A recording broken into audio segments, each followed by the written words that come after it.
Welcome to another episode of the CSO Show. I'm with Joe Chavarria. Hey guys. So, Joe, in this video, I wanted to run down some questions that we get from our students in our different Facebook groups that we have for our different programs. hmm So I brought three questions that we've written on the board here. So I'm just let you get right into it. Number one, how do you make money besides your credit repair service fees? Well, that's going to be the bulk of it. Your audit fee or setup fee, whatever you want to call it, your first work fee, and then if you're doing monthly or paper deletion, we're on a paper deletion model, so you're making money on deletion fees. That's going to make up the bulk of the revenue, and it should, because it's a credit repair business, and so if you're doing a great job of onboarding people, you'll be making your audit fees or your first work fees, and if you're doing great work behind the scenes and getting the clients results, deletions, etc., you should be getting a good amount of deletion fees, deletion invoices to collect on. So that's going to be the bulk of the revenue. Now, you can also make money in offering credit monitoring services to your clients. There's companies like Identity IQ, Smart Credit. They provide affiliate services, and so you can make money off the residual from the monthly payment, anywhere between like $4 or $5 up to like $8 or $9, maybe a little bit more. So that's another way, another great revenue source. You can also sell secured credit cards. So there's brokers like Credit Card Broker, for example. You can sell, you make like maybe $30 for a credit card activation. So doing something that your client's going to need to do anyway, you can offer them a secured credit card option and get paid for that. There's some other credit card options as well on there. Partnering with Credit Card Broker, but those are and those guys, by the way, they don't pay me anything for saying that. Those companies, don't pay me anything for saying that. Those are just some examples of some other ways you can make money in credit repair besides audit fees, besides monthly fees or deletion fees, and those are two great avenues to bring into your business to add some extra revenue to your business. Good answer. Switching gears here when it comes to selling, one of our students asked, how do I increase my appointment show up rate? Right now, they're marketing online. Somebody opts in, schedules a time, but the show up rate's low. How do you increase that? That's an interesting one. It's a tough one because you're trying to get a cold market, a not so hot lead to show up to an appointment with very little to no skin in the game.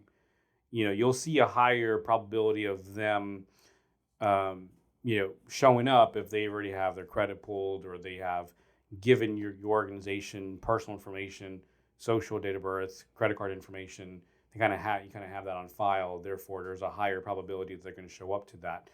But what I see sometimes, some CSOs doing is it's just an initial appointment, right? It's just there's not really any skin in the game. There's not even a conversation that's been had yet. It's just to have that initial conversation, and they're not showing up to that. And that's just the nature of our business. That's the nature of our market. Is that they're our customer base is very busy. They have a lot going on. They let's just call it for what it is. They have the tendency to procrastinate, which is another reason why they have credit issues in the first place. And so it's kind of coming to us if we expect them to show up to an appointment to help them improve their situation. Things come up, they forget, they didn't put on their calendar or whatever, and they don't show up.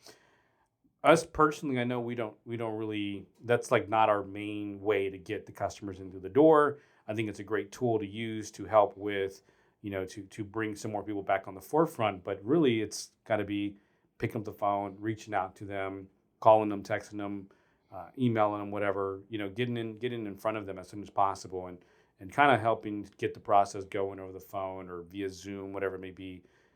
Early on versus relying on them to kind of show up to that initial call. You'll see a bigger turnout with appointments or just with conversions if you're the one reaching out to them and getting them getting them started and getting the process going versus them reaching out to you. Good answer. Um, let's say somebody wants to recruit more affiliates, realtors and lenders. In your opinion, what's the best strategy to making that happen? So if you haven't exhausted your local market, you got to start there first. And you can do like networking events. You can do BNI, for example. You can even just working remotely, or working in an office. You don't have time to really go out there and shake hands and meet people. Let's say you don't have the time to do that. Just Google search like loan officers near you or realtors near you, and pick up the phone and make some calls. Right, just make some introductions. To them, build out your little intro, little script of what to say and how to present yourself. And some will, some won't. Right, so what? So you're not looking for every single loan officer, or every single realtor to partner up with you. You just need a handful of those. And then another thing is being consistent with that. So when you are bringing in realtors, or trying to focus on getting more referral partners, we have the tendency as business owners to like, okay, let me kind of put some energy in that for a week or two, and after that, oh, I got something else going on, and I forget about it. That has to be something that's kind of ongoing, whether you fit it into your routine, your schedule, or you hire somebody, maybe like a $3-4 an hour, appointment setter, and on Upwork or Fiverr or whatever, to basically just do all the outreaching for you, ongoing, right? To basically get appointments booked for you to speak to or to pitch a realtor, to pitch a loan officer.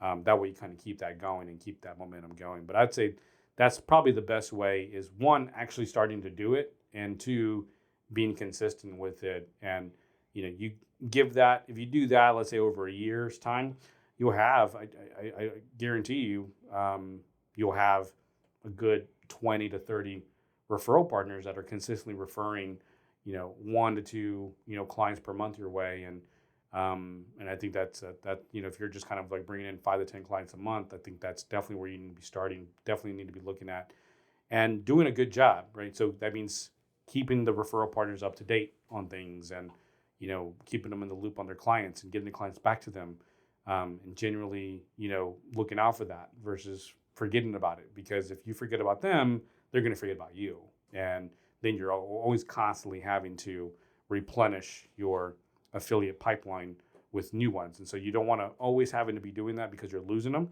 Just you want to get a good handful that's constantly referring to you. They love you, they love your work, they're loyal to you, and just continue adding little by little to that pipeline. And as you are able to handle it, and then that'll help you also scale a little bit too, because you can bring on another sales rep to handle all the clients, all the onboarding, and maybe you're focusing on just referral partners. So you have, let's say you're one man, one woman band, and you're doing a little bit of everything. Maybe there's a point where you got 100 referrals coming your way every single month. You could probably bring somebody in and say, okay, you just focus on the inside stuff, like inside sales, and I'm going to continue focusing on the business, and of course, just bringing in more referral partners who can grow that way. So starting off, just Google searching loan officers, realtors near you, making a couple calls or getting someone to make the calls for you, booking appointments, for those that are serious, that want to talk to you. Have your pitch ready to go to sell the realtor, sell the loan officer on you, and have a good back-end process to ensure that you're getting them their clients back. So I'd say that's how you want to do that. Good point. And I going back to the part where you say having your pitch ready.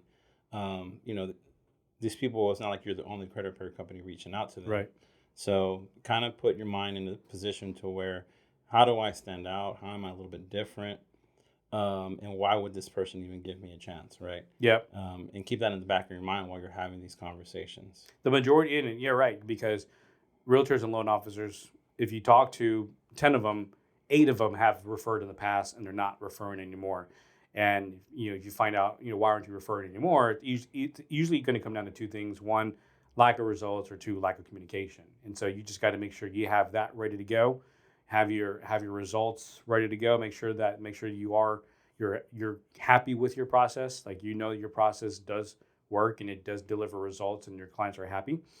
And then 2, make sure you have processes or you have systems in place to be able to communicate things back to that referral partner Referral partners are easy in the sense that they don't really need a lot of communication. They just don't want to be caught off guard. They don't want their client calling them randomly and say, "Hey, do you know if I'm ready to buy a house yet?"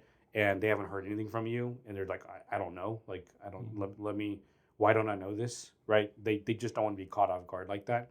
So being able to communicate important events to your referral partner, such as when they sign up or if they don't, or their monthly progress reports or when their scores are close to being ready. Those are the things that loan officers and realtors ultimately care about, and just being able to communicate that information back to them. So those are the two main things I notice that they really, really want. And that's what's going to set you apart from your other companies, your other competitors in your area, and get that realtor, that loan officer to like consider doing business with you, giving you a shot. And if you can deliver on that, then and change their mind on credit repair, then you probably have a good referral partner for life.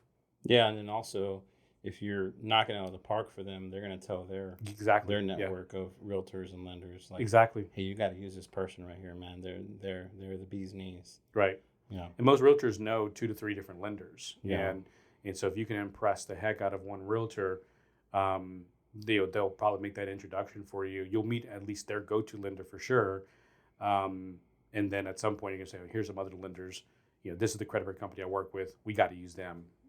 This is the one I recommend." Right, and that'll help you get in the door with more loan officers. awesome, good stuff. Well, that's it for today, guys. I hope it was informative. Hope you enjoyed it. Joe, thanks a lot again. Absolutely.